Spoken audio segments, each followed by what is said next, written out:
Life in the military can be pretty mobile, expected to move every couple of years and drag the family along too. This can be costly, but there is something to help. Hey everyone, and welcome to The Savvy Squaddy. In this video I'll be going through the Disturbance Expense, an allowance many of us receive when we get a new assignment order. This is the first video of a series where I cover specific allowances, so leave a comment below with others you would like me to dive into.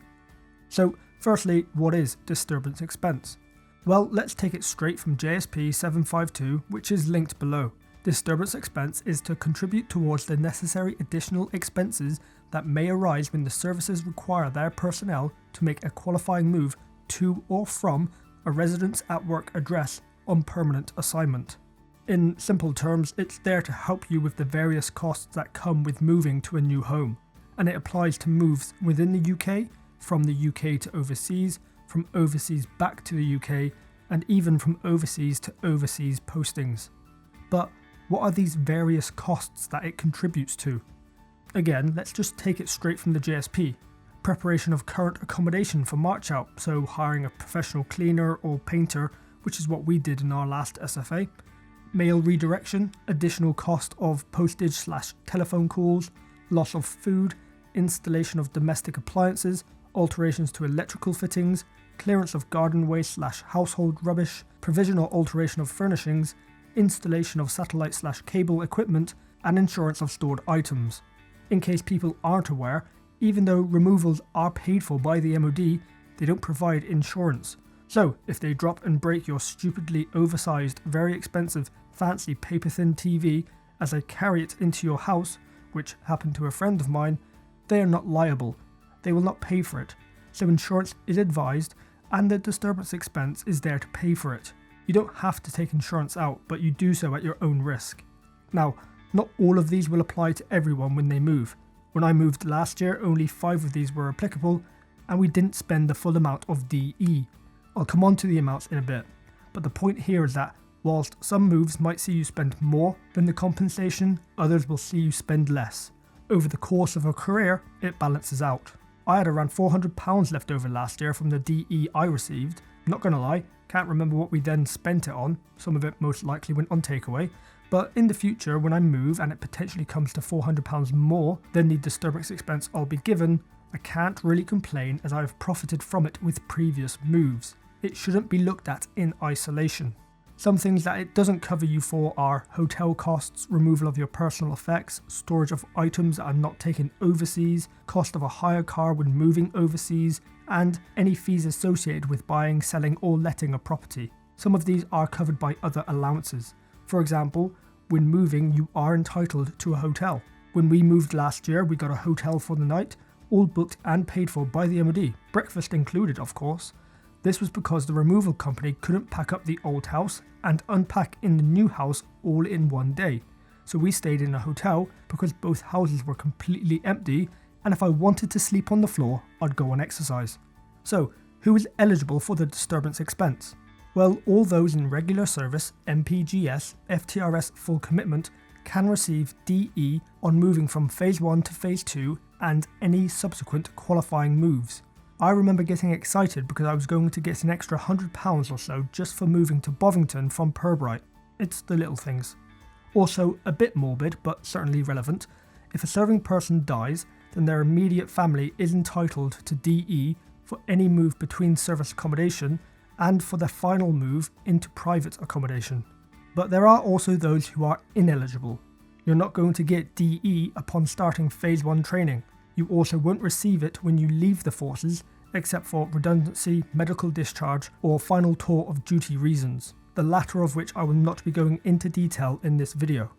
And if you happen to be assigned to the European Union military staff, then you won't receive DE for both the move out and back from there, as you are eligible for something else. But I'd imagine 99% of you watching probably won't experience that. I mentioned earlier qualifying move, but what is that? So firstly, this is the move of the serving person and not the immediate family, and to receive DE, a serving person must meet one of the qualifying move criteria. The main one being receiving an assignment order to a new place of duty which requires you to move regardless of the distance. Mid-assignment moves also count providing it's for service reasons. This could be because DIO has directed you to move, you've been promoted and are now entitled to a larger house, or because your family has grown. You can also receive DE if you are required to move to alternative accommodation while you are awaiting your new assignment order to come through.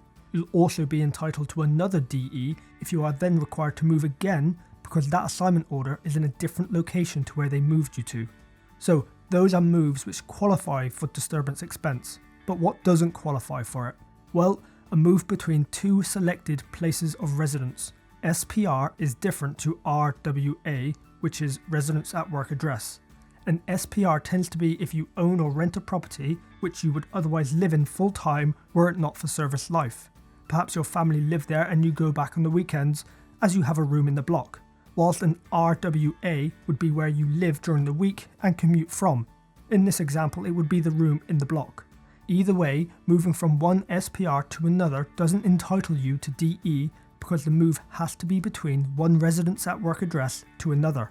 And following on from that, let's say your new assignment is now quite close to where your selected place of residence is, and you can finally move back in full time with your family. That SPR would now become your RWA. But because you are moving back into a property which you own or privately rent, which has been continually occupied by your family, you would not be entitled to any DE for this move either. Another non-qualifying move is when you enter a marriage or civil partnership mid-assignment. Even if you lived together beforehand and had a home, you will still not be entitled to DE. For the Navy lot, if you move into accommodation in a seagoing unit, then there's no DE for you. And moves between SLA within the same unit does not attract any disturbance expense unless it's for service reasons. Right, now the moment I'm sure most of you care about, and that is how much will you actually get? Well, disturbance expense is paid based on the type of accommodation you are going to occupy at your new permanently assigned duty station, and that is whether it's in the UK or overseas. So the amount will differ depending on those circumstances. It will also increase if you have children, as there is a child element to the disturbance expense. Now, one to note is that there is an expectation that the property will be lived in for a minimum of 6 months. In situations where this is cut short and it is not due to service reasons, then expect to pay some or all of the DE back. Here's a table of the current disturbance expense amounts. So, if you are moving overseas into a house, you'll get £1,882. If you're moving into a block overseas, then you'll get £371. Sticking within the UK borders and moving into a house, you'll get £1,041, and if moving into the block, then you'll receive £103. And just recently, the child element has been increased to £109.41p per eligible child. To be eligible, the child must be in full-time education and has had to change schools as a direct result of the new assignment. On screen now are the aspects which the child element of DE aims to cover. Some things to note here: make sure your kids are declared on JPA, and if you're moving into SLA, then normally you will not receive this child element. If you are part of a service couple and occupy the same private or service accommodation together, then only one of you can claim the disturbance expense. This is usually the one who has a PSTAT Cat 1S. So that's how much you can get, but how do you claim it?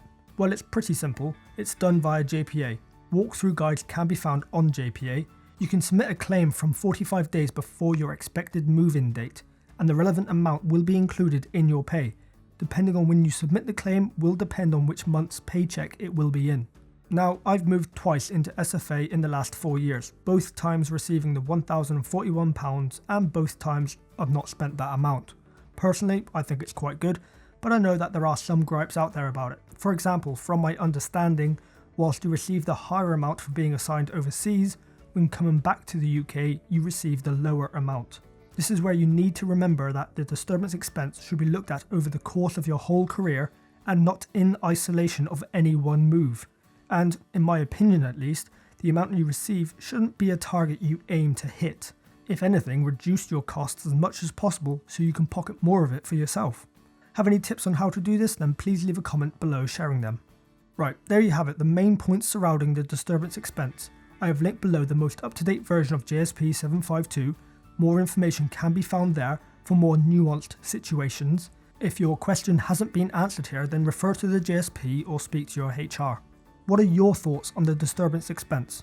Have you profited from it? Let me know in the comments below. Thank you all for watching. If you liked what you just saw, please hit the subscribe button up there, and if you want to see some more videos, click over there. See you soon.